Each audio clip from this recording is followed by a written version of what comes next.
Hi guys, today's video is going to be what I spent in July, and this month I actually itemized everything. So I have 4 weeks worth of exactly what I spent that didn't include my regular bills.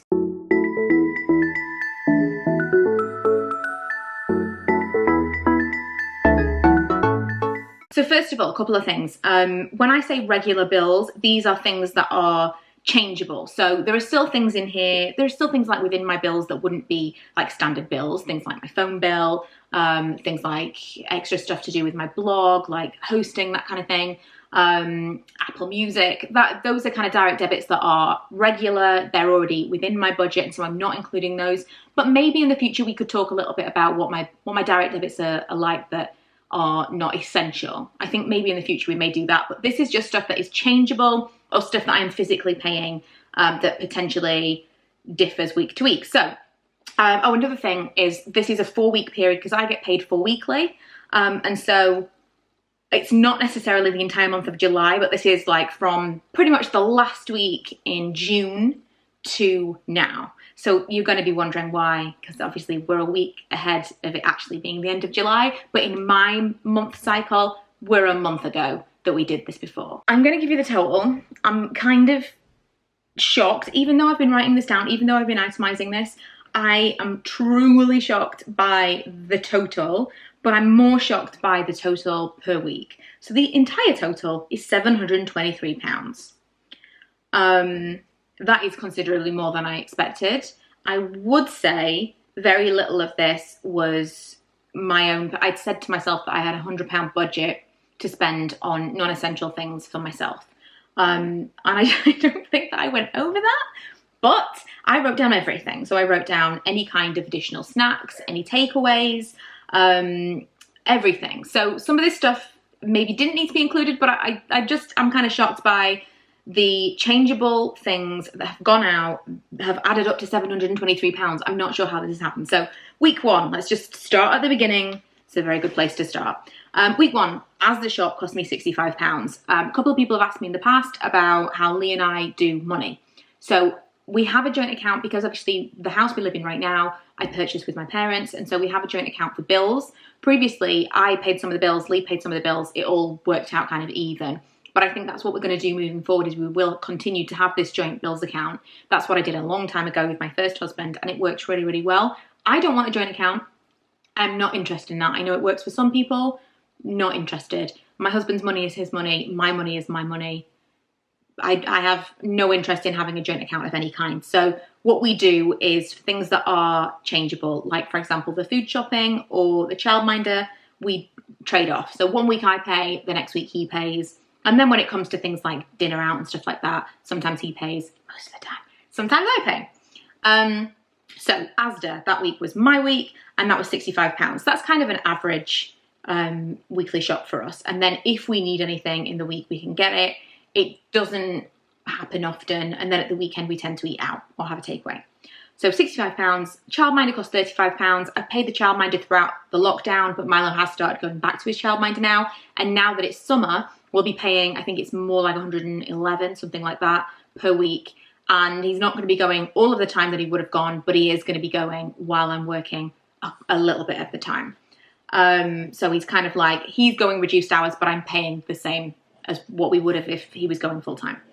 I bought an Amazon gift card for my brother because it was his birthday, and that was £40. I went to the petrol station, got some snacks on the way down to seeing Emma and Chris, and that was £7. See, I really did write down everything. Snacks while we were there, so we got some pizza, we got some things from the shop, and my part of that is £25. That is week one. That's £172 in a week. I would never have imagined that I'd spent £172 that week in a million years, and yet I did. The next week, I got a caramel syrup from Amazon, and I know I said I was going to be 100% not Amazon. No Amazon this month. This is the one thing I bought from Amazon, and I feel okay about it. We needed more caramel syrup. It's the easiest place to buy it from. But I also did buy a pump that was not an essential thing, but something that I felt like I wanted to replace. I'd had one years ago. I don't know what happened to it. So that cost me £15. That is the only Amazon shopping that I did. And that I am considering as part of my personal spending, because I didn't need it, but I wanted it. Seaside snacks, I went to see Molly in Cleethorpes with my friend and we got some donuts, we had fish and chips. Overall, I spent £25. The next day, I got pizza at home. There was no reason to have pizza. We had food. I was just having a bit of a low day and I was like, I'm ordering pizza. £20. This is where it started to unravel. Now, you might already be thinking, £172 in the first week. We've already unraveled. No. This is what really shocks me. And I mean, I know I didn't have Asda and the childminder fees that week, but still, I'm really shocked that it's not higher this week. This is when I decided to do Ella's bedroom DIY now instead of next month. So Ella's birthday is the beginning of September, and what she wanted for her birthday was a bedroom makeover. So I said, that's fine, we'll do it in August before she starts school. It'll all be kind of fresh. Then lockdown lifted to a point where you could stay at people's houses. I had some friends that I was visiting. I had some friends that would come and visit me. And usually they would sleep on the sofa because nobody wants to sleep in a teenage girl's bedroom. They don't. Ella's room used to double as a spare room because she was with her dad half of the week. And so if we had friends over, she would go to her dad's that weekend. We would have friends over, they would stay in her room. No problem. That's why she has a double bed. People have asked about that since the makeover. She's always had a double bed since she was like a toddler. So although she's got a really small room now, it would make more sense to have a single. I think it's difficult to go from a double to a single when you've never slept in a single bed. So we decided to do I decided to do Ella's room DIY ahead of my friends coming to stay because it meant that they could actually stay in her room, which had just been completely gutted. And I felt like it was in a position where I could clean it easily and it wasn't going to be a horrendous experience for someone to stay in it. So it was like, it made sense, but it did also mean that that was coming out of this month's budget rather than next. And in total, I spent £120. And I'm subsidising that because I actually got £20 back for selling her wardrobe that we took out. So I took, there's a video on this if you want to see. I took out all of her furniture, replaced it with one Kallax unit and some boxes. And it's great. Like, the transformation is insane. And although it's never tidy still, she still is not tidying this room. It means that if I want to go in there and clean or I want to go and tidy it, it's much, much easier than it was before because it's just minimal. There's only so many places for her to put things, although she will find those places. So that was £120. And then also that week I went to Dunkin' Donuts for a drink for Ella and I. I actually went to Costa for a drink for Milo, but it was free because I had points. So I spent £8 at Dunkin' Donuts and that week was £188. Incredibly, only £16 more than the previous week. And I spent so much, it felt like I spent so much money on Ella's room makeover. In actual fact, it wasn't that bad comparatively. The next week, it gets even better / worse. Asda, £65 again. The childminder again was £35 because at this point it was still a standard price. Went to Primark and I spent £25. This was last weekend and you will have seen that haul / come shop with me video potentially. So I spent £25. This was on more stuff for Ella's bedroom. So none of that was for me, but still it came out of my budget. And it's Mum's birthday. It will have been... When am I filming this? When am I posting this? It will have already been my mum's birthday. And I spent around £75 on things for her. I kept wanting to buy more and more and more and more.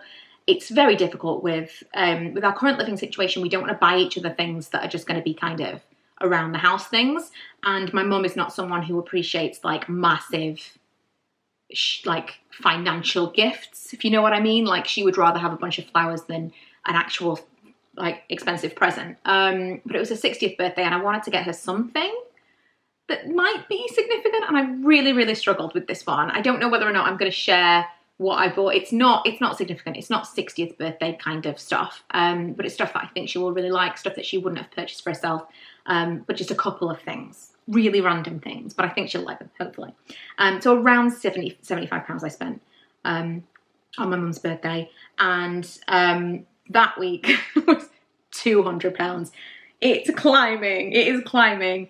Now, in actual fact, I've tagged something on to the final week that should have been in the first week. We'll talk about that in a second. But the very, very final week, which is this week that we are in now, I was very, very good. Because I kind of had got to the point where I was totting this up and thinking, oh my God, this is insane. This is way more than it should be. And although I'm still completely out of my overdrafts, haven't touched my credit cards, I'm going to cancel them, promise. Haven't gotten around to it yet. I haven't got them in my purse.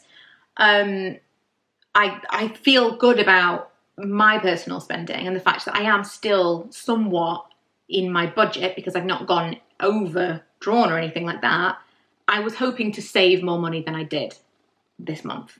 The last week, so this week, £13 at McDonald's, £45 I spent when we went to TGI's, and I spent £60. Actually, it was £66. So let's top that up. Actually, to £70. I've been rounding up. So that's 70. That means that's okay. Uniform was 66, so £70. Uniform for teenagers is insane now. I don't know why everything has to be branded. When I was a kid, you could just buy all the basic stuff and you needed a tie. And now you need a blazer. Even the skirt needs to have the branding on it. It's nuts. Absolutely nuts, but expensive. So I bought that this month, knowing that it takes a while to come and everyone orders it at once. So I want to have it for September, obviously. And the final thing that I've put in here that should have been in week 1 is Fabletics.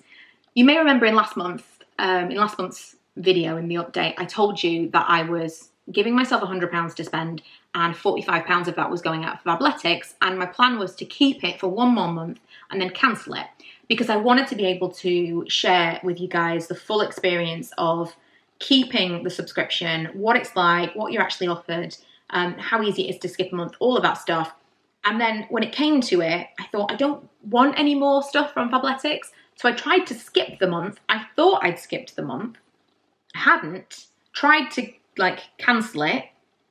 It was a whole thing. I'm going to talk about it in the eventual Fabletics review. I still haven't cancelled it. I'm going to cancel it when this next order comes. But £45 went out of Fabletics that I, under no circumstances, am paying again next month. That's a bit of a spoiler for the review. Not happy. The stuff is really nice, but we're going to talk about it more in depth, what the situation is with that. So £45, that's annoying.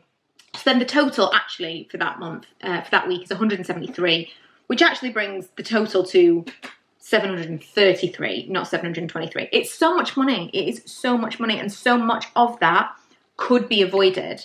So much of it could be reduced.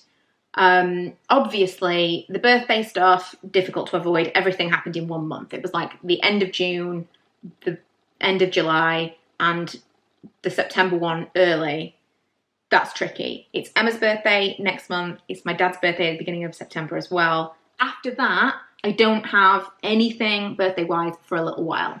So I'm really hopeful that next month I can do better than this. I know that some is, but also my childminder's gonna go up.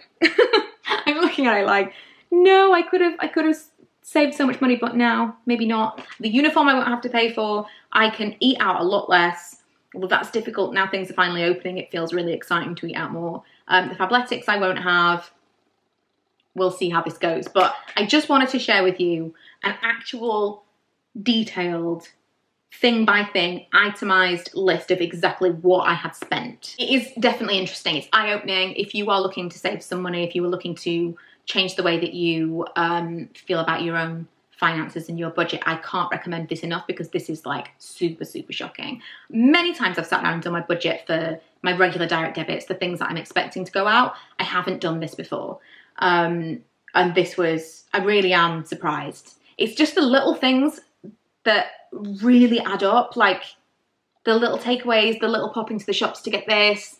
That's the stuff that I could have saved money on those things, not without a lot of difficulty. It's kind of crazy.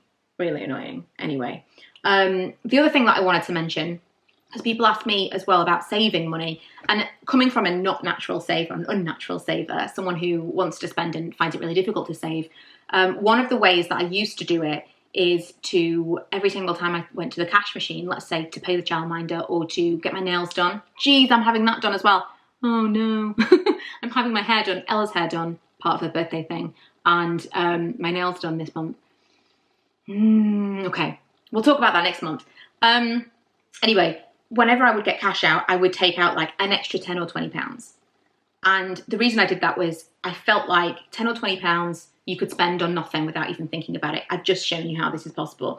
I realise that that's not the case for everyone. Some people are on a really, really tight budget, like literally every single penny is accounted for. But I'm talking for people who probably have the ability to save money, and pay things off, but feel like they don't. If you actually itemize things and say, oh, well, I spent £7 here, I spent £10 here, money that you didn't even realize was gone. I think this is a great way of doing it. Now, these days, I don't get cash out all that often. I don't actually need physical cash. I don't have to go to the cash machine. I used to get an extra 10 or 20 pounds out and keep it in a box in my house. It's not the safest way to save money, but it was very much an out of sight, out of mind thing. And then eventually I had a load of cash in that box that was just, I was like sneaking it out of my account. That's actually the way that I purchased my very first designer handbag. By doing that, and I saved money really quickly. I was really shocked. So what I started to do this month was, what I really wanted was a daily standing order, which is not possible with my bank, but I can do a weekly standing order. And so every week I took £35 out of my account, which is £5 a day. Because I think £5 a day, you could definitely fretter. If I was at work, I would be spending that in the canteen. I'd be spending it on a coffee, easily £5 a day, easily. And so I thought, I'm going to start a standing order that goes out every Monday. And that has been going out into an account, which is like a regular saver. So I'm going to let you know how that goes, because obviously if I then dip into my overdraft, I'm going to take money out of that account to put me back in the black. So I'm going to show you, if maybe in a few months, I'm going to share with you kind of how I've gotten along with that. Right now I haven't touched it, so that's just kind of moving money out of sight into this other account. But I wanted to share that because that's something that I have started this month, sorry, that I hadn't done before. Now that I'm feeling really good kind of debt-wise, all but for that one loan, which I feel very comfortable keeping because the interest rate is so incredibly low, it makes no sense to pay it off. I'd rather have kind of the money in my account, and then at some point, if I want to pay that off, I can. It's not difficult. So, yeah, that's where I'm at. Still good, still level, but I spent a lot more money this month than I expected. I was still kind of under on my own personal budget, but the other stuff went crazy. And I think this month I'm going to include eating out within my £100. And we'll see how that goes. But yeah, hopefully this was useful for those of you that are trying to stay within some kind of budget. You're trying to save some money, you're trying to spend a little bit less. Hopefully this is encouraging, motivating, all of those things for me, for sure. And if you want to see my previous videos, I've done some other videos on budgeting. I've done some videos on, well, my most recent one was my credit card debt and what I'd paid off, where I was at financially. And although I spent more money than I anticipated, I am now almost completely free of debt. So I'm feeling good about that. So yeah. If you enjoyed these videos, let me know. Give this video a thumbs up and don't forget to subscribe, and I will see you guys next time. Bye!